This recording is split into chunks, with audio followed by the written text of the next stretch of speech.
aku mau bahas materi mengenai akuntansi pajak penghasilan pasal 28A, 29 dan 31E. So, sebelum masuk sana, kenalin dulu, aku Nata Setiawan. Dan ini teman-teman aku.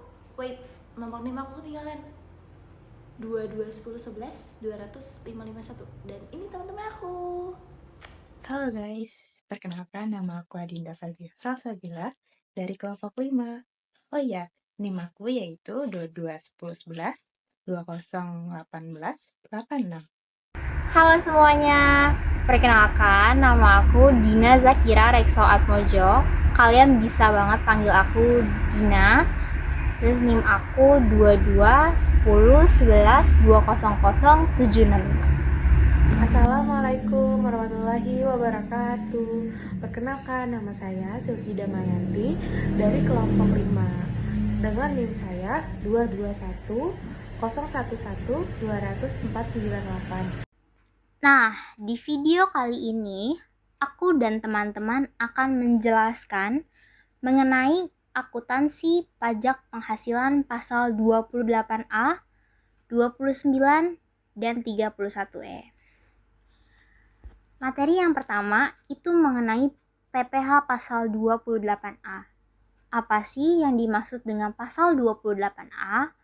PPh pasal 28A merupakan kelebihan pembayaran pajak di akhir tahun.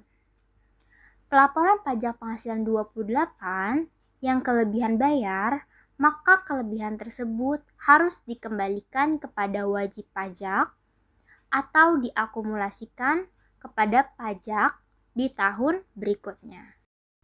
Materi selanjutnya mengenai jenis-jenis PPh yang bisa dikreditkan. Nah, PPh apa saja sih yang bisa dikreditkan? PPh yang pertama itu adalah PPh pasal 21. PPh pasal 21 itu mengenai pemotongan pajak penghasilan dari jasa, pekerjaan, serta kegiatan. PPh yang kedua yaitu PPh pasal 22 mengenai pemungutan pajak dari penghasilan kegiatan bidang impor atau usaha lainnya. PPh yang ketiga yaitu PPh pasal 23 mengenai pemotongan pajak atas bunga, dividen, sewa, hadiah, royalti, penghargaan, dan juga imbalan jasa. PPh yang keempat yaitu PPh pasal 24 mengenai pajak yang dibayarkan atau terhutang dari penghasilan luar negeri. PPh yang kelima yaitu mengenai PPh pasal 25 yang menjelaskan pembayaran dilakukan wajib pajak sendiri.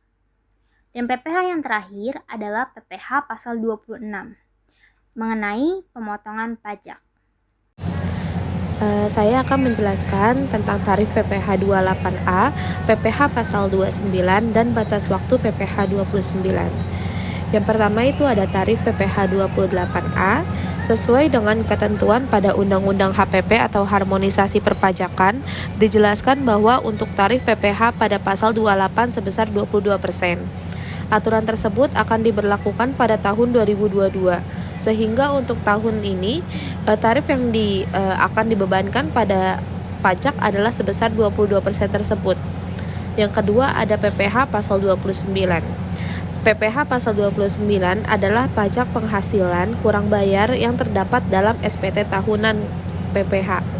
Pasal 29 atau kurang bayar yaitu sisa dari PPh yang terutang dalam tahun pajak yang bersangkutan dikurangi dengan kredit PPh, yaitu ada PPh pasal 21, 22, 23, dan 24. Dan PPh pasal 25 dengan dasar hukum Undang-Undang Nomor 36 Tahun 2008. Dan yang terakhir ada batas waktu PPh 29.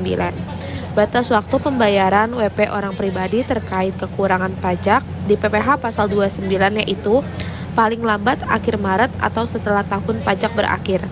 Untuk WP badan, batas waktu pembayaran PPh pasal 29 kurang bayar yaitu diwajib dibayarkan pada akhir April atau setahun setelah pajak berakhir.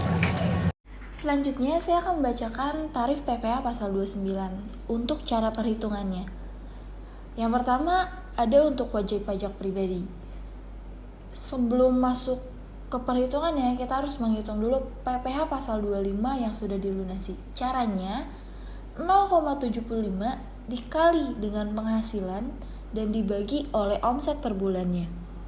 Selanjutnya kita akan menghitung PPh 29 yang harus dilunasi. Rumusnya itu ada PPh yang masih terutang dikurangi dengan PPh pasal 25 yang sudah dilunasi.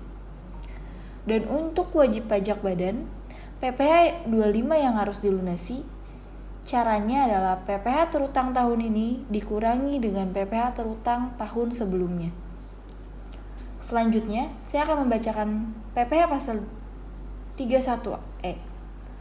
Tarif PPh pasal 31E ayat 1 adalah fasilitas pengurangan pajak penghasilan sebesar 50% dari tarif pajak normalnya.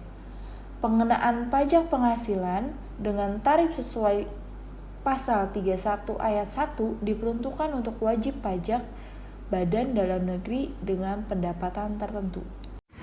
Oke, selanjutnya di sini saya akan membacakan contoh kasus yang akan kita kerjakan bersama. PT Indosuria Tbk merupakan perusahaan terbuka.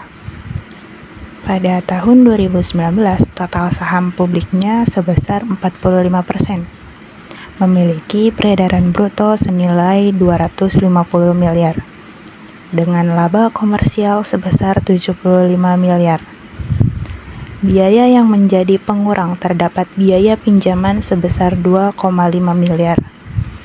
Penghasilan di luar usaha yang diperoleh adalah keuntungan selisih kurs senilai 2,5 miliar. Kredit pajak tahun 2019 dirinci sebagai berikut. Yang A, PPh pasal 22 impor sebesar 25 juta. B, PPh pasal 23 jasa sebesar 35 juta. C, PPh pasal 25 sebesar 120 juta dan D, STP PPh pasal 25 sebesar 45 juta dengan sanksi administrasinya sebesar 5 juta. Pertanyaannya adalah, hitunglah PPh yang harus dibayar PT Indosuria Tbk dan bagaimana pencatatan PPh akhir tahunnya. Nah, untuk perhitungan PPh terutang PT Indosuria Tbk, ada beberapa langkah yang harus kita kerjakan. Langkah yang pertama yaitu mengetahui data yang ada pada contoh soal tadi. Pertama ada peredaran bruto. Di dalam contoh soal, terdapat peredaran bruto senilai 250 miliar. Lalu ada laba komersial sebesar 75 miliar, biaya pinjaman atau pengurang sebesar 2,5 miliar, penghasilan lain atau selisih kurs sebesar 2,5 miliar. Total saham publik 45%. Nah, total saham publik ini lebih dari 40%, jadi tarif PPh-nya berkurang 5%. Maka didapat PPh badan sebesar 20%, dari 25% dikurang tarif PPh-nya yang tadi sebesar 5%. Jadi tarif PPh badan ditentukan sebesar 20%. Yang kedua, kita menghitung penghasilan kena pajak. Rumus untuk penghasilan pajak adalah laba komersial dikurang biaya pengurang ditambah penghasilan luar usaha. Jadi penghasilan kena pajaknya sama dengan 75 miliar dikurang 2,5 miliar ditambah 2,5 miliar. Jadi total penghasilan kena pajak sebesar 75 miliar. Lalu yang ketiga, kita menghitung PPh terhutang. Rumus PPh terhutang adalah tarif dikali penghasilan kena pajak. PPh terhutang sama dengan 20%, 20% itu tarif, dikali dengan penghasilan kena pajaknya sebesar 75 miliar. Jadi total PPh terhutang yang harus dibayar sebesar 15 miliar. Langkah yang keempat yaitu kita menghitung kredit pajak. Kredit pajak ini didapat dari yang pertama ada PPh pasal 22 impor sebesar 25 juta, lalu ada PPh pasal 23 jasa sebesar 35 juta, PPh pasal 25 sebesar 120 juta. Jadi total kredit pajaknya 25 juta ditambah 35 juta ditambah 120 juta. Jadi totalnya adalah 180 juta. Lalu langkah yang kelima, kita menghitung PPh kurang bayar. Rumus untuk PPh kurang bayar yaitu PPh kurang bayar sama dengan PPh terutang dikurang dengan total kredit pajak. Jadi PPh kurang bayarnya yaitu PPh terutangnya sebesar 15 miliar dikurang dengan total kredit pajaknya 180 juta. Jadi total PPh kurang bayarnya sebesar 14 miliar 820 juta. Lalu langkah yang terakhir, kita mencatat jurnal. Yang pertama ada jurnal pencatatan beban pajak penghasilan. Akun-akunnya yaitu di debit ada beban pajak penghasilan sebesar 15 miliar. Lalu yang di kreditnya ada kredit pajak PPh pasal 22 sebesar 25 juta. Lalu kredit lagi ada kredit pajak PPh pasal 23 sebesar 35 juta. Lalu kredit pajak PPh pasal 25 sebesar 120 juta. Lalu ada utang PPh pasal 29 sebesar 14 miliar 820 juta. Lalu yang kedua, jika PPh kurang bayar disetorkan, maka akunnya itu di debit ada utang PPh pasal 29 sebesar 14 miliar 820 juta. Lalu yang di kreditnya terdapat kas sebesar 14 miliar 820 juta.